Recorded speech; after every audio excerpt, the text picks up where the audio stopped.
Hi అండి, అందరికీ నమస్తే. ఈరోజు చింతపండు పులుసుతోటి పులిహార చేసి చూపిస్తాను. పల్లెటూరు స్టైల్లో అదిరిపోయే రుచితోటి చూడండి.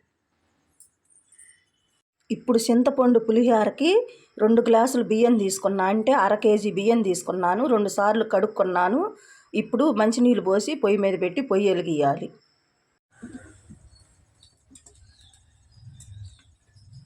ఇప్పుడు కొంచెం పసుపు వేసుకోవాలి. 1 స్పూన్ ఆయిల్ కూడా వేసుకోవాలి.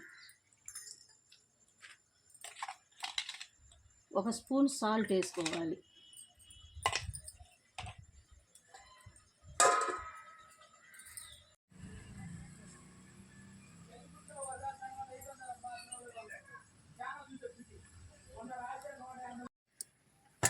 ఇప్పుడు పొంగు వచ్చింది.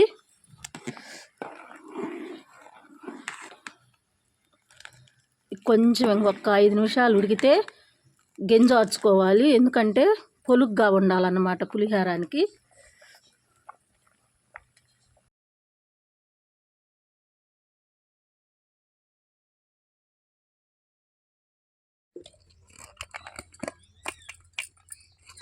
పొడిపొళ్ళాడుతా ఈ విధంగా ఉండాలన్నమాట రైసు. ఇప్పుడు పచ్చి కరివేపాకు ఈ విధంగా వేసుకొని కలుపుకోవాలన్నమాట. ఎందుకంటే దీనికి కాంబినేషను పచ్చి కరివేపాకే పులిహార కాంబినేషన్ అన్నమాట.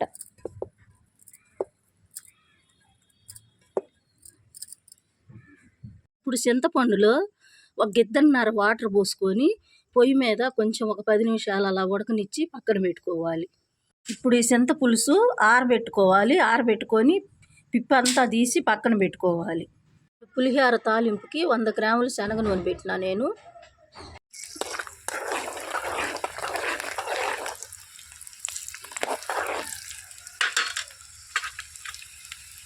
ఇప్పుడు ఆవాలు, మినపప్పు, మెంతులు,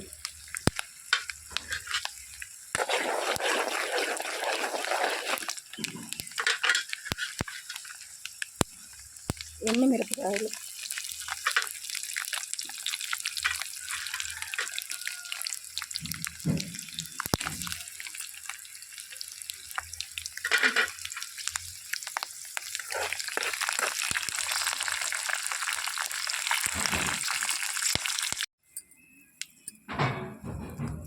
కరివేపాకు,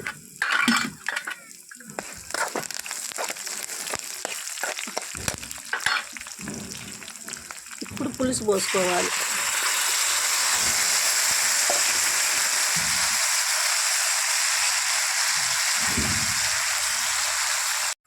అన్నం ఉడికేటప్పుడు 1 స్పూన్ వేసిన సాల్ట్ సరిపోదు. ఇప్పుడు మళ్ళీ వేసుకోవాలన్నమాట సాల్ట్. పులిహార పేస్ట్ దగ్గర పడుతుంది. కొంచెం పసుపు వేసుకోవాలి 1 స్పూను.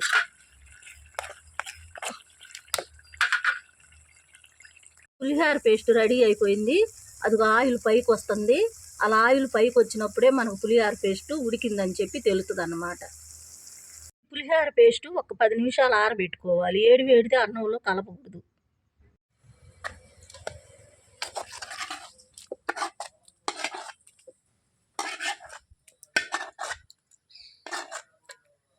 చూడండి, ఇప్పుడు పులిహార పేస్టు చేతితోటి కలుపుకోవాలన్నమాట.